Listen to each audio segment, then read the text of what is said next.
Good morning, Trista. It's nice and early in the morning on Saturday here. How are you there in Ottawa? Oh, it's beautiful evening here for us, Andrea. It's so fun to be able to be attached to you in a different time, different day even. It is, yes. So today we're going to be talking about mentoring and coaching in the induction years, which I know we both got a bit of experience in that area. And we both said before we came on the webinar that we're not the experts in this area, but we do have the experience. Would you agree?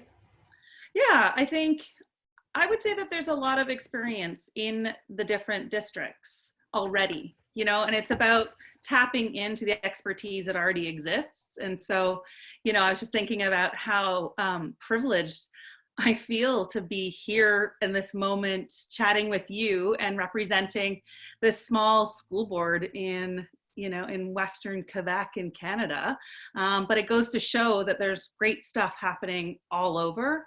We sometimes just don't know about it. So I would say, yeah, we're sort of telling the story of our experience, but there's some great stuff. And I think one of the key elements is to be able to learn from one another and find ways to share that. And it's often by going to the practitioners, right? That we really find out what's happening on the ground, what it actually looks like when something comes from a system level down into the classes. Yeah, so real that's what I'm grassroots. excited. Yeah, excited to talk about. Yeah, so that's a really good place to start because we met at ICSI, I think, back in Singapore. I might share a photo that we have of us back then. I'm sure it's a good one. There we are. Yeah, not a good one. We had met on Twitter.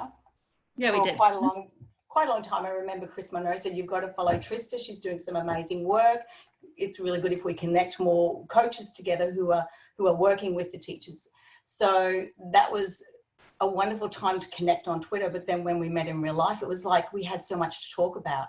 And I feel like I appreciate the friendship that we've got the personal friendship, but professionally, I seek your advice on a lot of things as I'm starting off the journey that you've completed, but we'll talk more about that soon. So tell me, where did you start with coaching and how did it all begin for you?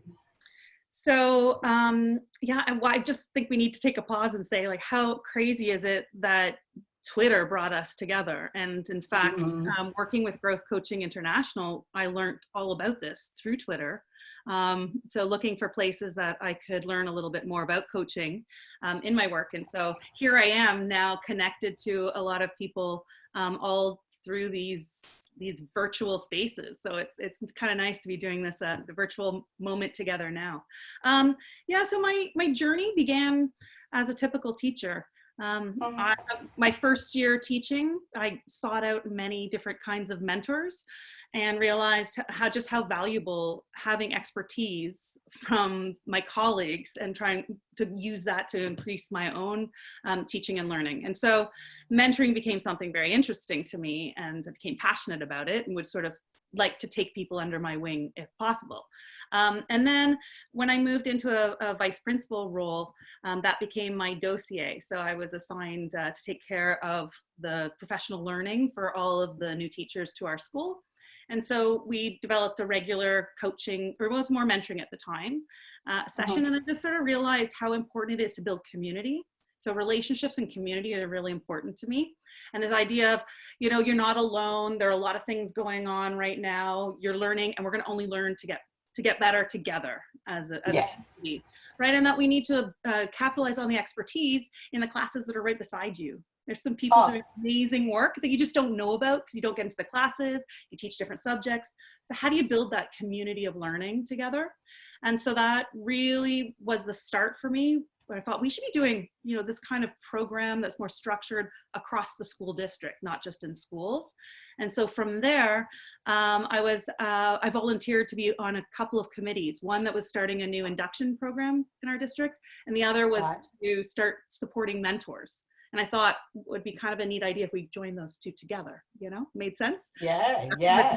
And so that's how my journey began. And it really started in a mentoring level. And coaching was something I came to within that role as a coordinator of an induction program. So yeah. And I know we'll probably talk a lot more about the coaching and the mentoring continuum later on, but it's interesting because I started my coaching journey so I was qualified through an Australian university, but I did my practica over in Washington State. And then I got credentialed in Washington State, where I sat the content, you had to learn the maths, they're doing the testing on the maths and the English and social studies. I knew my presidents.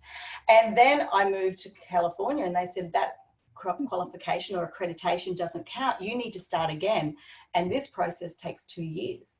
So I thought, wow, okay, the credential in Washington doesn't transfer to California. I've got 2 years now to get my accreditation.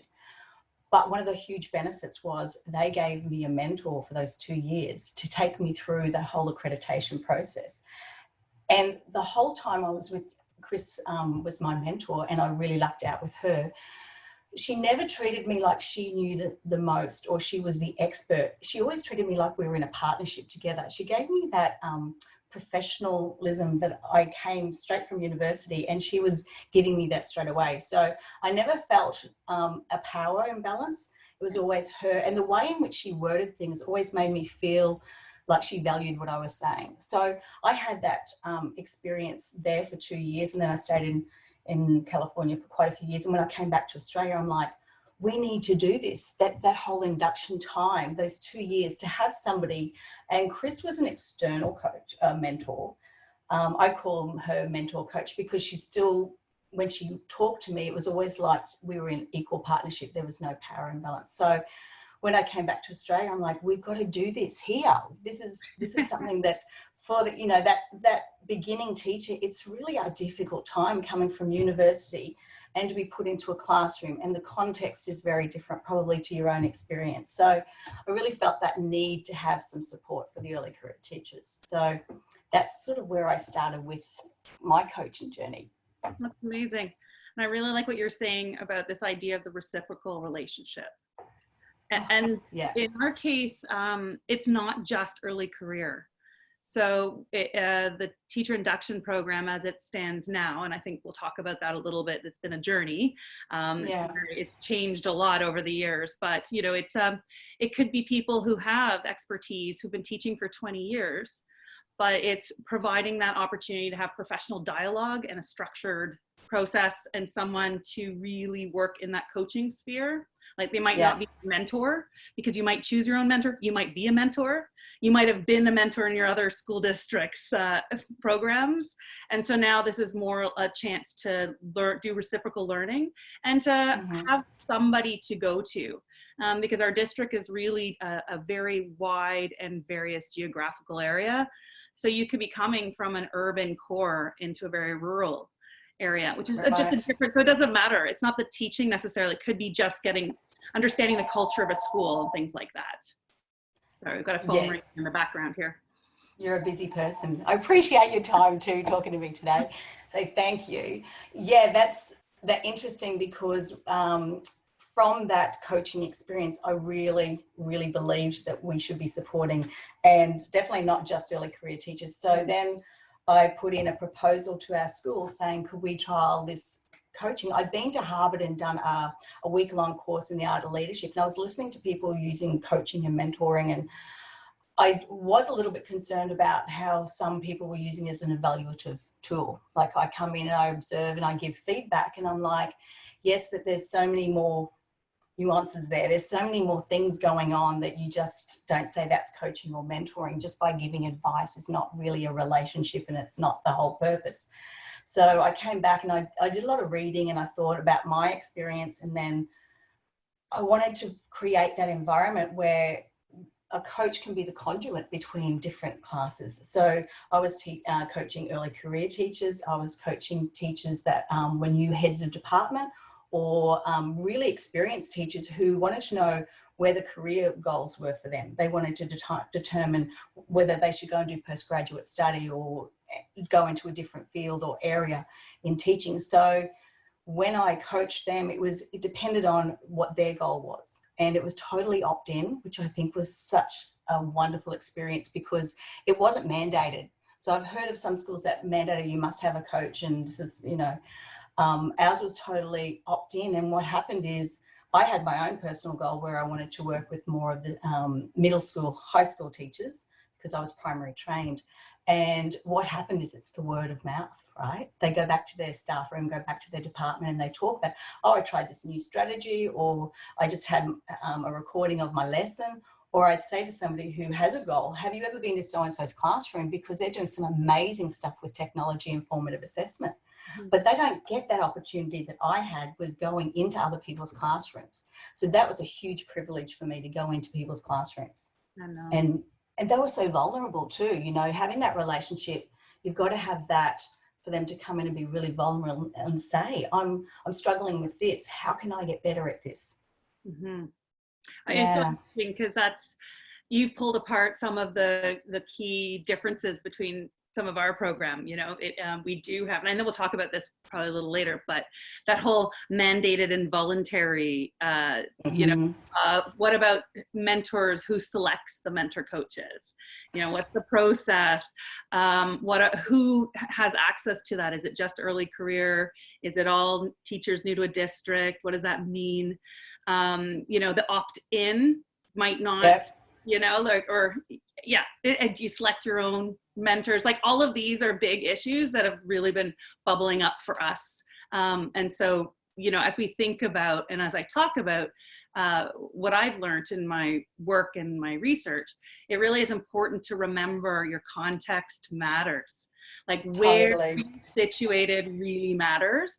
And so the program that was developed in my district came out of the district. And it's, you know, I always talk about sort of myself as a quilter. So in my dissertation, I talk about myself as a quilting researcher, qualitative quilter, and that you use like bits and pieces of the things you learn. Well, and the same goes for the program as a system-wide development. It's like quilting, right? You have all these different fabric pieces and somehow you have to stitch them together. But another district would have totally different pieces. And so they're not going to look the same. And so I always get worried when people ask me, well, how do you scale this up? How do you do this in other places? I'm like, you need to get the experts who are in your district, share what they're thinking, and you have to use their feedback. So part of the key process is always having feedback loops to make sure that we're meeting the needs of the people that we're serving, you know? That's right. Yeah. What is the point of these things? So well, I remember I sent out a survey to the people I coached, and you know, the feedback was wonderful, but I'm thinking, well, these are the people who asked for it. These are the people who opted in. So, you know, it's a tough one. And I think you're right. The context is what makes it, and where they are on that coaching journey, whether it's something that, you know, that there are a lot of knowledge about it or they've had experience with it before. I've had people say, oh, I've tried that coaching. I've been coached once, you know, everyone has their own experiences, right? Well, I think so. We're kind of digging already into like this idea of mentoring and coaching, right? And I think probably is a good place to start in the conversation, because it was the place for me that really moved me into a new direction. So when we started looking at setting up an induction process, and just to clarify, we see that sort of as a comprehensive process that helps support, provide professional learning and development, hopefully retention of teachers, but it's like part of your journey, and it's a lifelong growth journey, right? So it gives you an opportunity to think about a culture of the school and be part of it, and then engage as you go later on. So when we were starting to think about induction, we bought a kit from the United States, a mentoring kit, and you know, where do you start? You start with something, you're like, oh, we need help. And so it like gave us these manuals. I remember at the training sessions, the mentors came out with like boxes of materials. Like it was massive. Like they had to carry them out in a box. And, you know, people were like, at the end, they're like, yeah, I didn't quite, you know, it was a bit overwhelming. Didn't quite know where to start. And so we started seeing that we needed to match it to our own context. And so it really became the people who volunteered to be mentors at that stage at the beginning helped design the program and give feedback on where we needed to change. And so those are really the places. And for me, coaching became a clear area of that we're not only mentoring, we are coaching, and that those two things are different. And so that's really where we use the term mentoring and coaching. So mentor coaches. Yes. It's been, and I've been listening to the conversations. It was great to hear Chris and Christian talking about the continuum, or what is it? And I see it sort of like that fluid Mobius strip idea. Yes. Right? Like you're working with someone and you need to think about, well, what is it that they need? What is this relationship? What are our expectations? Where are we on this journey? And so sometimes you could be mentoring, sometimes you could be coaching, sometimes you're supporting in a different way. And it's in the moment, isn't it? Yeah. It's in the moment. Responded. Yeah. Yeah. And it's like, sometimes you're not going to withhold your expertise. Sometimes they don't know what they don't know. So, but it's the way in which you offer suggestions or you provide. It's not like me coming in and saying, well, I've done this and it really worked for me, so here it is for you. Because if it doesn't work for them, whose fault is it? So that's how you've got to give them ownership of all their choices that they make, but you can provide suggestions in that time where they need it.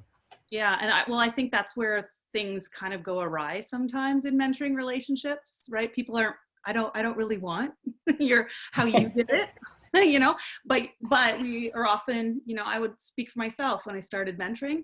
It's, embarrassing to think about, like, I'm like, oh, you could do it this way and this way. Look at me, look at what we do here. And, it's not about you as a mentor coach. Right. So to shift. And from what I hear from a lot of my participants in the research study, was it took them about 3 years to really start understanding, when to push a little, when to challenge, when to stretch, when to pull back, and just between the different stances. And so that, but then you've got the people who experience not a very great relationship, and their support for the program, support for mentoring and coaching doesn't continue over time. Yeah, right? Yeah. They've got to have that way of being, as Christian calls it, the way of being, right? It's trust. Relationships, totally. Trust, and setting expectations to be clear that they can be moving and we're meeting each other all the time. Yeah. And I'll give you an example. When I was coaching in the school, I had an early career teacher, and she wanted to give the students more agency. She wanted them to own their learning. And I gave her some suggestions that, I've tried this, have you thought of this? There's different things, because she was a brand new teacher. And she liked the idea of the Socratic Circle. And so we went and did a little bit of research on that. I shared a little bit of information that I had done in the previous years in different grade levels. And I said, look, this is what the students came up with as a rubric. And I said, but later on they chose a checklist. And then when I went to another year level, they created their own checklist. Here are some options. And she went, that's a great idea. I'm going to create my own. So she then shared with me what her class had created as a checklist and monitoring. So it's sparking that interest in another level. I remember my mentor introduced me to Dylan Williams' work. That in my first year of teaching, and I'm thinking, this is wonderful. But when she came in, she said, do you realize how many who you answer the questions for the most? And I said, what are you talking about? Anyone who had their hand up. And she said, I actually took a tally. And she said, you were asking the boys who had their hands up, you asked them a lot more than the girls. Here's the information for you. I would never have known that, because I was such in the moment as a teacher. I was just thinking I'm doing everything I'm supposed to be doing, but she could sit back with that new lens, a different perspective. And from that point on, we used the paddle pop sticks, or letting other students pick the people, whoever was in the class at the time, they could pick out the paddle pop sticks. But sometimes you don't know what's going on in your class. So having that extra person sometimes, as long as it comes from a place of trust and that they're there for you. It's not about them or what they want. It's about I always felt like my mentor was there for me, and she wanted me to improve, and she wanted me to get the accreditation process done in the time. But we were learning the whole time together. It was a wonderful experience. So that's what I tried to emulate when I became a coach. Mm-hmm. So that time that you spend with them, building the relationship, building that trust, it's so important, I think, to have that. Yeah, and I think it has to be centered around students. If it's always focused on the students and that it's coming, so the feedback. So, being clear is kind, right? And I think sometimes we, when things are not working, we don't know how to say it. And the role of the mentor coach is to have a relationship that you can see and give people an opportunity to make some changes and to grow. And sometimes it's difficult to be in that situation. And so it's all about that relationship that gets developed, and that you can challenge. And I think it's reciprocal, because you even mentioned, you know, you learned something from when you coached. Always. It has to be. And so that was one of the key elements for us, is really switching the language to it being a fellowship. We call it a mentoring and coaching fellowship, to sort of respect that idea that it's not like a mentee or a new teacher. It's a fellow, teaching fellow, and that we're learning together in a community. And that this is how we're going to help our schools and our classrooms and the whole culture improve if we're all working together and engaged and excited. And I think, you know, is there anything more amazing than being paired with a teacher who is still passionate about what they do? Oh my gosh. Years, and that, like that idea, like they're always learning and engaged. So you're setting people up to be in this opportunity to want to grow, is the hope, right? And But you're so right. The expertise is within your school. So you should tap into that that's an untapped resource as far as I'm concerned. Because teachers they're doing some amazing things, but because the light's not shone on them, I know when I was coaching, I'd say to them, you know, our conversations are confidential. Anything you say, anything we work on together, people will know I'm coaching you, but they don't know what your goal is or anything like that.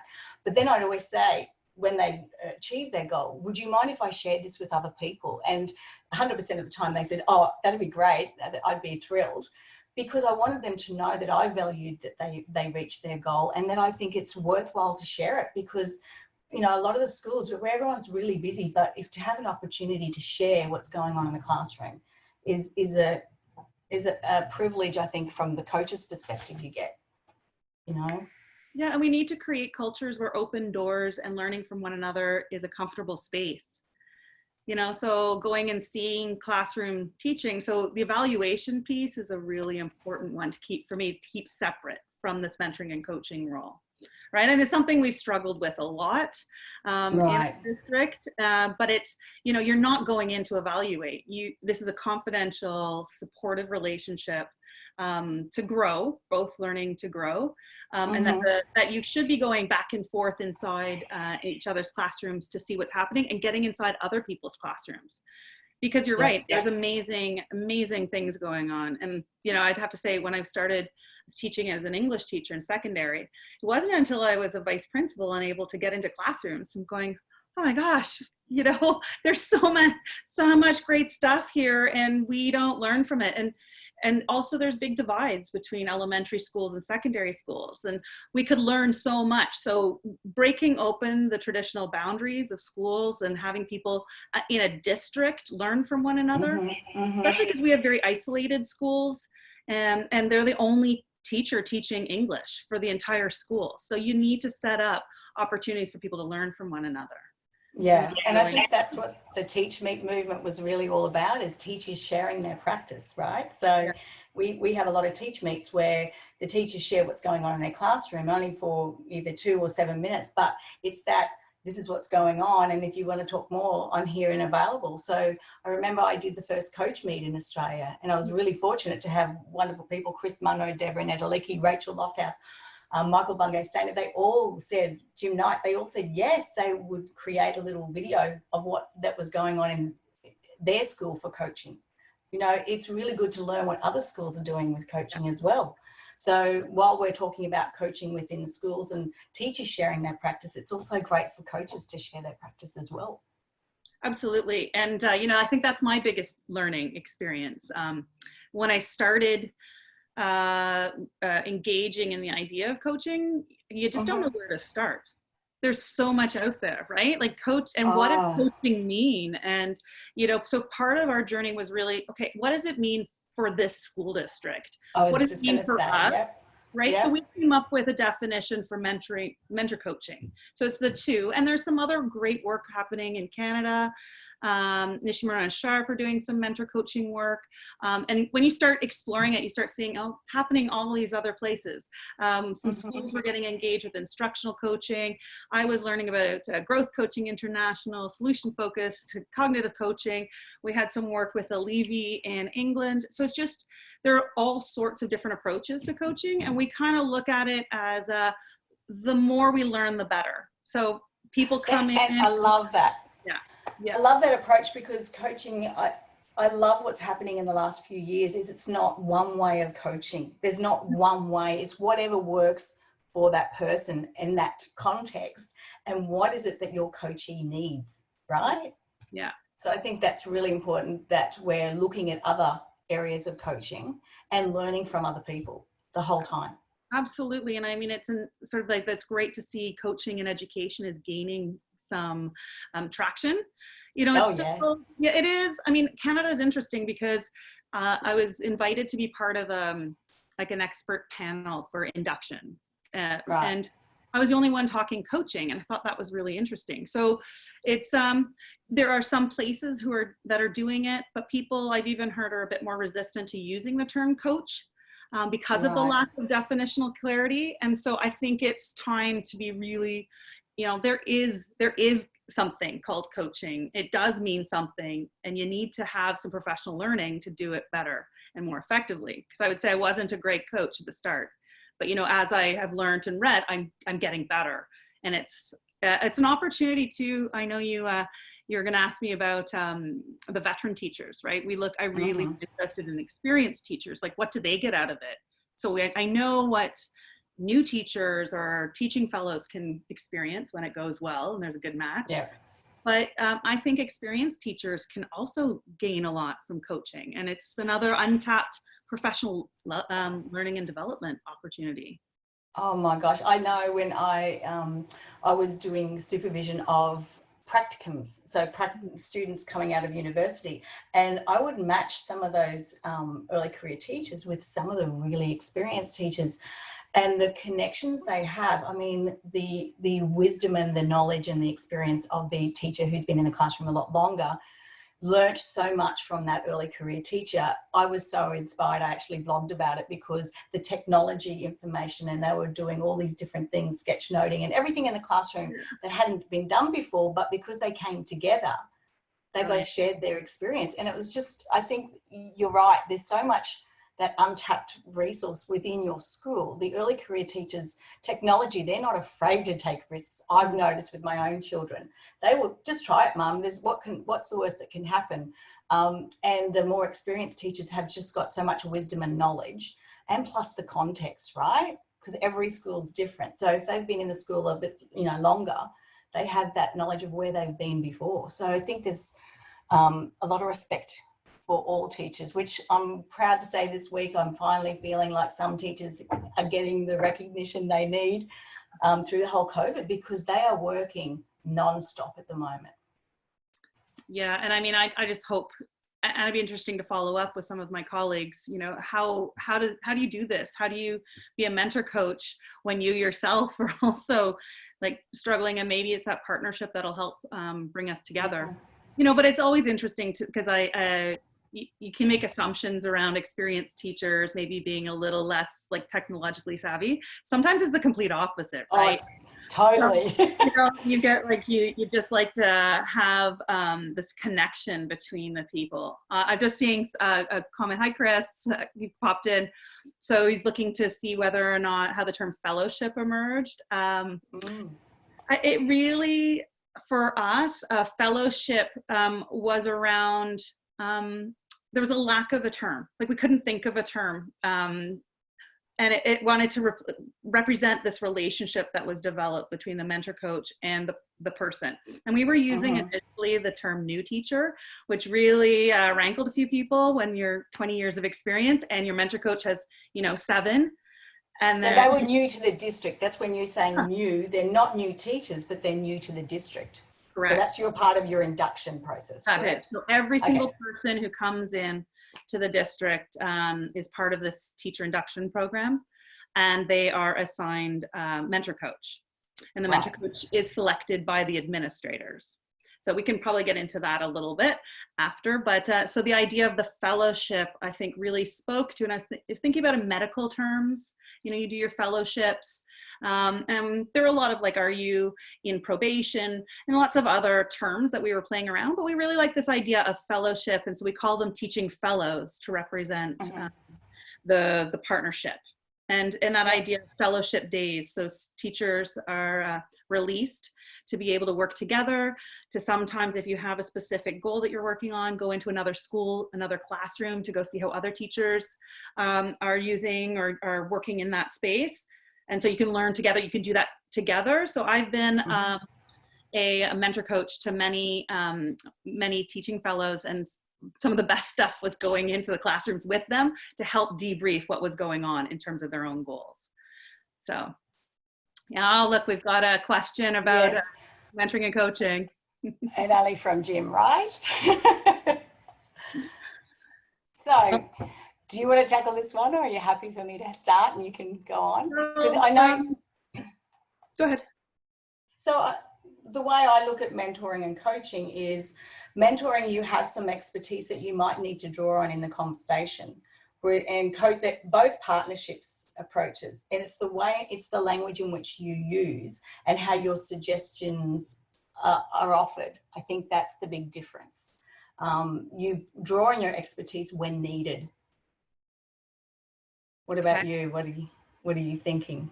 Well, it's the way we've spent a lot of time thinking about it, and I think the mentoring, the way that we think about it, is that idea of the expert and having, and that's when you do a little bit more of the telling. It's more directive, and that you know, there are times that that people are seeking your advice, and so you can share your experiences, give your advice, and then when you shift more into a coaching role, it's knowing and that unleashing of potential, which I think is in both, but really holding someone and saying, you know, this is what's happening.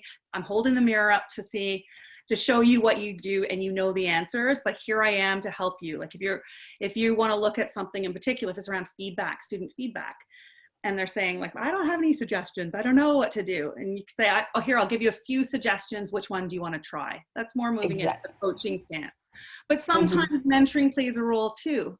You know, mentoring at a time when someone's had a really horrible day, and you come in and you say, it's gonna be okay. I've been there. I've given them a hug and a piece of chocolate. And I think it's, you know, we're gonna see you tomorrow. And what do you need? What can I talk to you about? What do you want how do you want to handle this, right? Yeah, and so I know that things they don't need at that moment. Like, how do you improve? How do you do things differently? That's not the time for that, perhaps. Right. And I think sometimes when they're given the word mentor, it's a more experienced teacher within the school that might help you with photocopying and things. Like I've seen schools use that term for mentoring. You know, what happens at the swimming carnival, or you know, different things like that about the context in the school. But to me, that's more of a buddy. That's somebody who gives you the information and the background of the going-ons in the school, right? Yeah, it's interesting because in my research, some of it came up, there's a lack of understanding around the terms outside of the tip. And it's something that we've been working on to develop within, like, what is the difference? And I think that's part of it, is figuring that out and working it out for yourself and playing with these different areas. And when we finally got to a space where we have a diagram that works for us, and it's always fluid and moving as we learn more, obviously. But outside of it, if you haven't been part of the tip, I've heard from people, they're like, well, anyone can show them where the photocopier is. Like, why do you need to have this person attached? I'm just going to pause you there because you talk about tip. Yeah. But I've read your thesis, I've read your articles. What is TIP and what does it stand for? TIP is the teacher induction program at our school board. I apologize. No, it's just you're so involved in it. That's the difference, right? I also wanted to pick up on Nick. You've asked about the accompanying other, and then I see Chris is mentioning this, but it's fascinating because I do work in the province of Quebec. So, you know, it's a French province, and we're an English school board in the province. And when I was first starting, I had this opportunity to be part of an accompaniment project. So accompagnement in French is this idea of accompanying someone on their journey. And I think it's just the most beautiful term. And I'm sort of thinking about that's the next step for me. It's, you mentoring and coaching within an accompaniment framework. So we are there and we're walking beside, and how we move with someone changes depending on what their needs are. Also, right, where we are in our level of expertise. And so I think that is something that is really a gift from French. And I know someone has told me it's a biblical term as well. So it's been around for a long, long time, but it's maybe something we should be bringing back into the English mentoring and coaching world as one of the terms to explain sort of what we do in our developmental conversations. Yeah, I'm just looking at some of these questions. Yep, that's from Nick. Sometimes I think we try too hard to make the distinction between mentoring and coaching. What do you think of that comment? Yes, I think that's why I love your visual too. Yeah, I think it's important though to know that they're different stances. So I don't think it really matters to be like, today I'm going to be in a coaching stance and I'm going to work like in this session, because I think you can be coaching in the questions you ask, and as you get better at it, you can read what the person needs or how far you can push and know when to shift between the two. And so I'm not so caught up in the language, but I do think it's important that we are aware of how and recognize it. Yeah, and in the work that we read, how is this coaching, what is the background, the theoretical framework that informs this type of coaching that I'm reading? What is going on when we talk about mentoring? Because when we started, we saw coaching as a type of mentoring, and that still goes on in many of the provinces and territories in Quebec.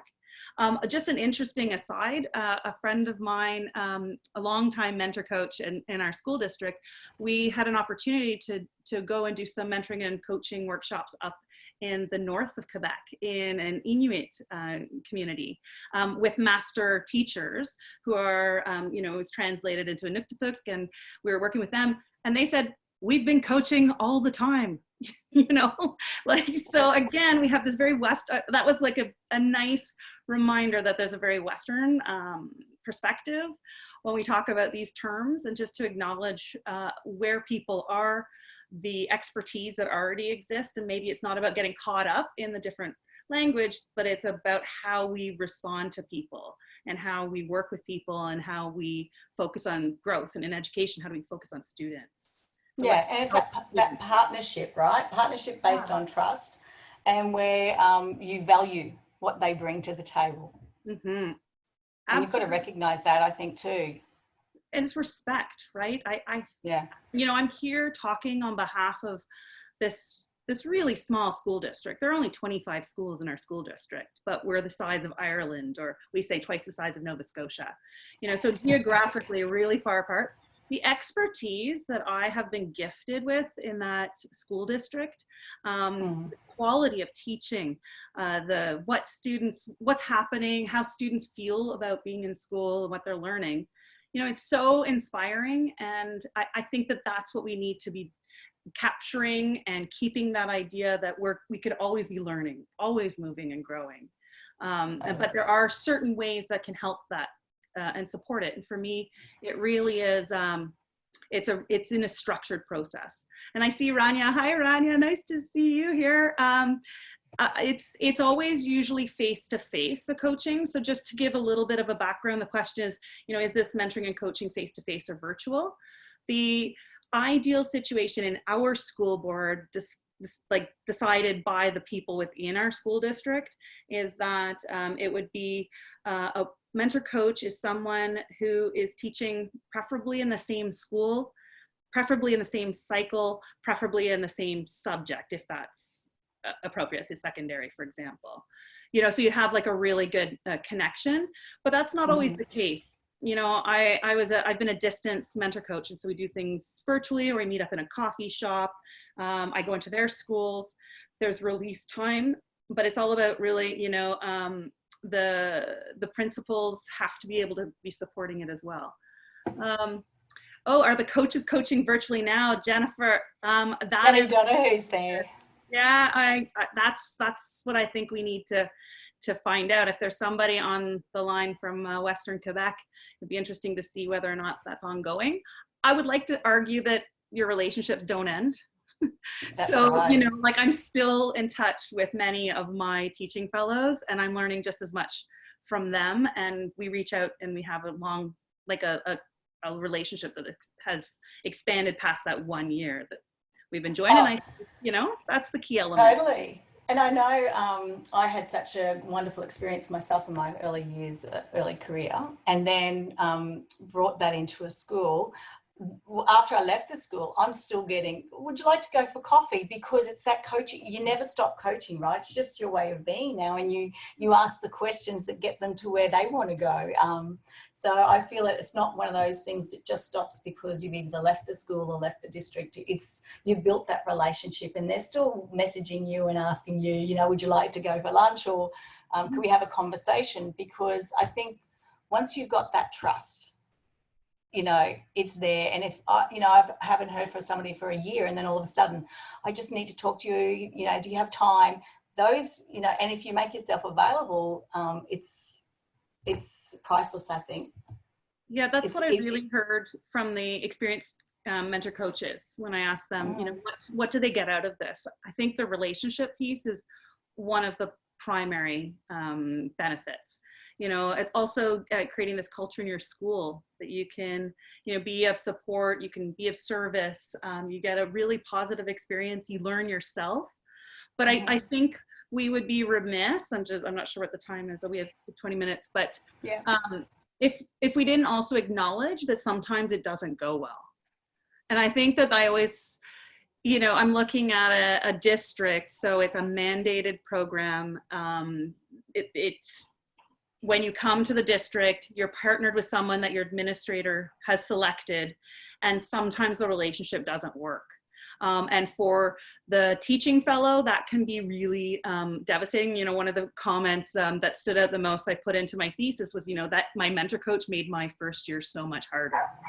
Like, if that's not like the opposite goal of this, this process, you know, so that was the reality. But also for the mentor coach, sometimes it was really hard for them in that role to be, you know, working with someone and it wasn't going well at all. And so they felt a lot of a sense of failure or wonder, you know, did I let someone down? Would they have maybe stayed in teaching if it was different, if they're paired with someone differently? Sometimes even the relationship on who gets to be a mentor coach can cause friction within the school. I was going to ask that, because that's one of the big questions is, what is the criteria for selecting a mentor coach or mentor coach, whichever your context decides on the terminology? But one thing I do know is you have to be very transparent. Because if you aren't transparent, there will be always that questioning is, why aren't they telling us how these people were chosen, or and what is the purpose of coaching? A lot of the time, it's definitely not to fix anybody, you know, it's to develop an awareness. But I think that's where the problem is. Sometimes people think they're going to be fixed by coaching, which is something I've never said performance management and coaching go hand in hand. It's something for me that performance management is further down the track than just wanting to build somebody's capacity and make them become more, you know, self-aware. So I think being transparent in the process, if you can, every context is different. You've got systems, you've got levels, you've got schools, you've got, you know, it's different everywhere. Yeah. So I mean, remember, it was a truly grassroots sort of emergence, right? So when we were starting 10 years ago, we learned together about what this all means. And we were asking, so what makes a good mentor coach? First of all, we were asking, what does a good mentor, right? Then we shifted and we're like, oh no, now there's something else to think about. What makes a great mentor coach? And tried to come up with the selection criteria ourselves as a group of mentor coaches. So in our own professional learning network. And then that was being fed back through the teacher induction program team, the TIP team, to the administrators to help guide, because sometimes perhaps the best choices weren't being made in the early days because the clarity around the purpose of the program, you know, the goal wasn't clear. So clarity is so important. Definitional clarity, clarity about purpose, clarity about expectations, all of that has to be really clear, but sometimes you don't know that when you're in the middle of system change, right? You're trying to figure it out yourself and learn. Yeah, so, you know, early days, if that was your experience and you had some of our earlier iterations of the program, I could see perhaps you're like, I don't think that's a great program, right? But now, hopefully, things have been worked out a little bit more and we've learned and we've listened to the feedback and take the different threads and try to tie them together. That you've stitched something that's a little bit more supportive and growth oriented. But I loved that you sought feedback. You sought feedback from the mentor coaches and the teachers themselves as well. So, and the administrators, because they are a key, absolutely key role. If they don't see the value or the purpose, then the selection process, whether you're going to give someone time, are you going to be resentful that your mentor coaches are off to a professional learning network session, because it's often the very busy people that you need in your schools as well. So, you know, and are you going to be asking them for you know, evaluation? Because if you understand that they're a mentor coach, they're not able, like, they can't break the confidentiality. So, you know, it's really. So do you put in a contract of confidentiality? Yeah, we've said that the mentor coaches, it's non-evaluative. The only evaluative person is the administrator. Whether that is clear across the district, I would argue is not there yet. Yeah, so that kind of came out again, that in my research, that it wasn't clear for all, but I think within the teacher induction program, it's becoming clearer. Okay, I'm just going to have a look at another question here. We do have, if you had a chance to do a version of 2.0, what enhancement would you make? I think that's for you, Trista. Oh, I would love to have a more established professional learning network. So for mentor coaches, since at the very beginning, we spent a lot of time doing professional learning for our teacher fellows. So would pull them out and do, you know, professional learning days. And I laughed when I saw Jim Knight's webinar, because he was talking about how, you know, his professional development was at the beginning. And I feel very much the same way, because I often ran the professional development. You know, I'm like, oh, that went really well, but it didn't go anywhere past. So, you know, I think the power is in what you learn at the moment with your mentor coach. So really the emphasis being on the mentor coaches getting the professional learning and the support, because they're the ones that can, you know, pass it through. And if retention is one of our issues in the district, and it remains an issue, we're talking 25% of our schools within their first 2 years in the district. So, you know, if you really want to retain, get the focus on the people who are going to stay, keep growing them. Grow your expert teachers. We call it growing the top. That's a term we come out of our Levy. Really, you want to keep moving forward and making sure that you're responding to their requests and their feedback, and because that's going to be the power. So 2.0, Chris, for me, is really a really solid professional learning network that builds community, but also provides differentiation. So we have new mentor coaches always coming in. Interestingly, a lot of them were teaching fellows before. So that's, I think, a sign of a great system when people want to do that next. But you need to push your top people, because some of our top people have been mentor coaches for years and years. Man, they're like, I don't want to go and sit through the same thing. You know, I want to go. Like, I've got all sorts of different options. So you need to provide new things. So that's where I'm like, bring in some experts, bring in what people are doing. Let's share and build mentor coaches for mentor coaches, and start rolling this out. And then look at how we call those meta coaches. Yeah. You know, so I mean, I'm excited. And right now the teacher induction program team, the TIP team, when we started, you know, I did it voluntarily during my maternity leave. So, you know, I can say it was probably the most structured and organized. We now have 3 incredible people who are working together. Our consultants are, you know, really amazing educators. So let's build on the expertise of everybody. It's a small district, but it's powerful. let's capitalize on what we have. Can I ask you a question on sustainability then? Because, you know, we always look at, to have that sustainable program, you must build people up, and I say champions or people are just as passionate as you. How do you build that, and where do you find those people? They exist. I know that, but I'm just looking at, like, if you were to leave halfway through that process, would there have been enough momentum to keep it going? Well, that's what I'm saying. So I'll just talk briefly, and I see Jim's asked about my dissertation. Oh, Jim, I could talk about my dissertation for hours, but I won't, don't worry. My master's was a really interesting experience. I did it on a professional learning initiative we had at the school district that we worked with the OISE professor, Barry Bennett, who became my master's supervisor and really changed the way I think about teaching and learning entirely. It was very powerful. It was structured, and I was part of the initiative for about 7 years.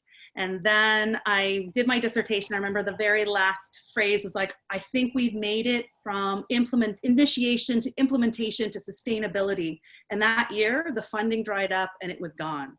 Like, and all of a sudden, you know, there was no more initiative. And it was something that I was so passionate about. So many of my colleagues were passionate about it, and we still use it. It doesn't go away. But it stopped as an initiative.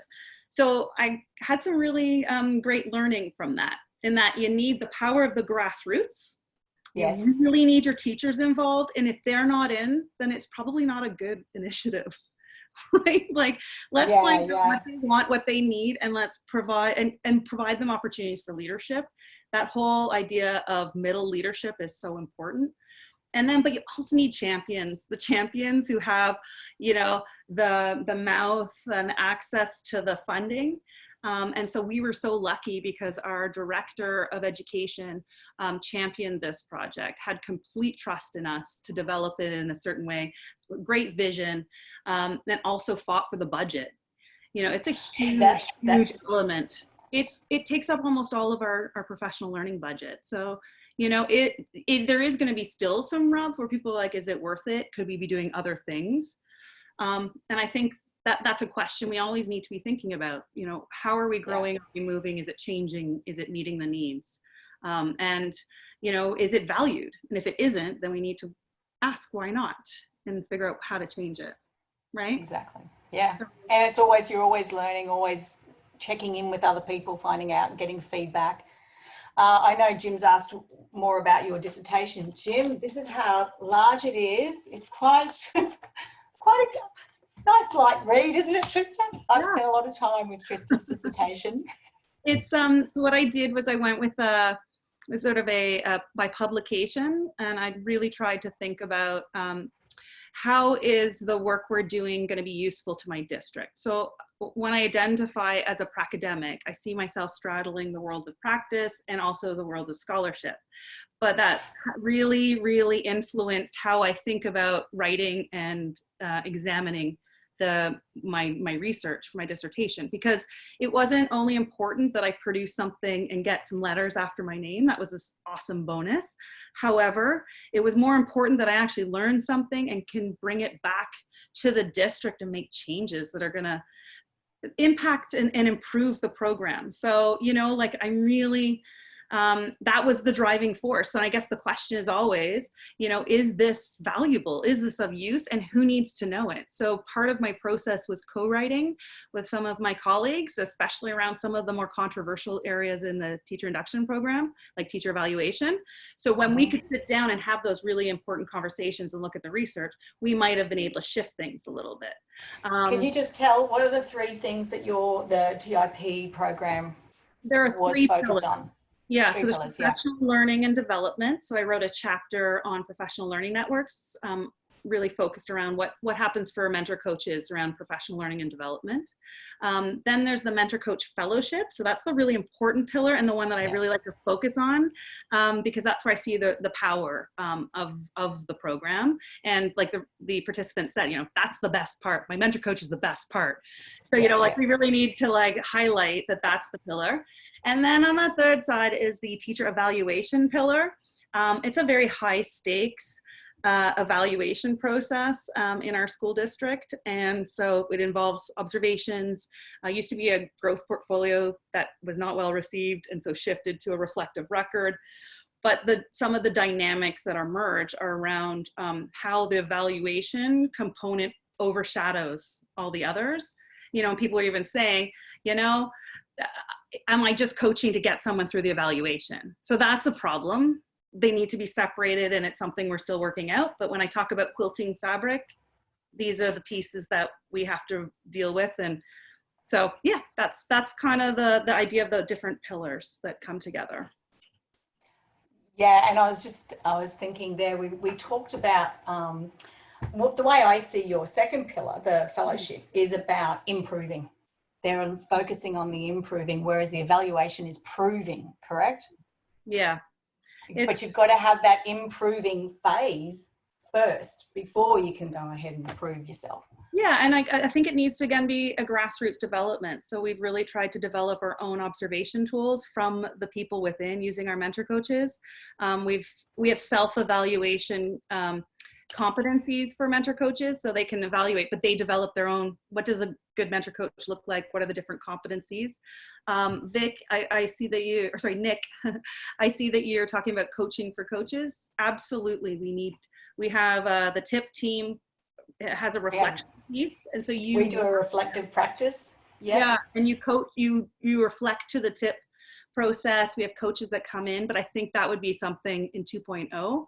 How do we get the mentor coaches to have the more experienced other mentor coaches, because people need places to grow, and sometimes administration's not for them, right? Being a school board consultant's not where they want to go. They don't want to leave the classroom.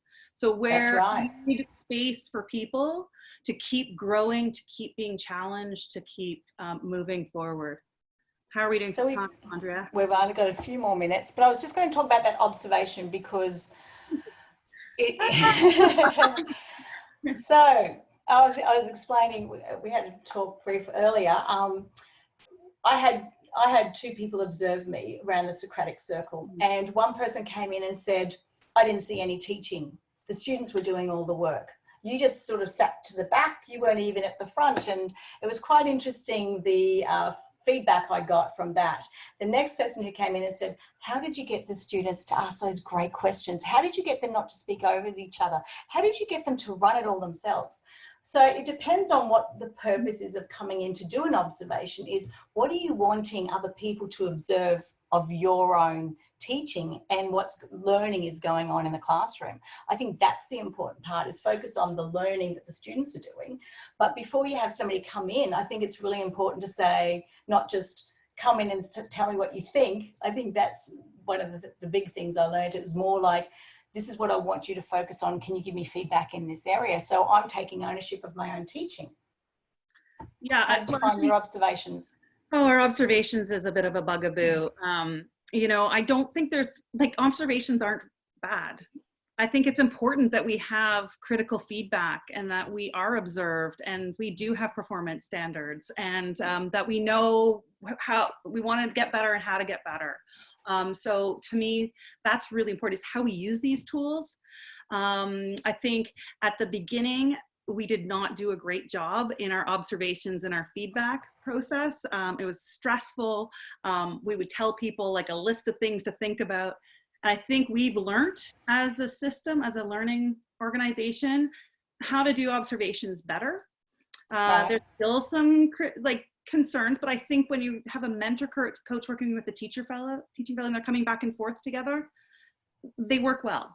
There's a safety, there's a respect, you know, and you know what the goals, it's not just like out of the blue snapshot of practice, but you know, like, so I think feedback's really important, and that we have an anchor to guide that discussion. So it's about understanding how to use the tools, which takes professional learning and development, hence a really strong professional learning network that we can support our mentor coaches to learn how to give feedback.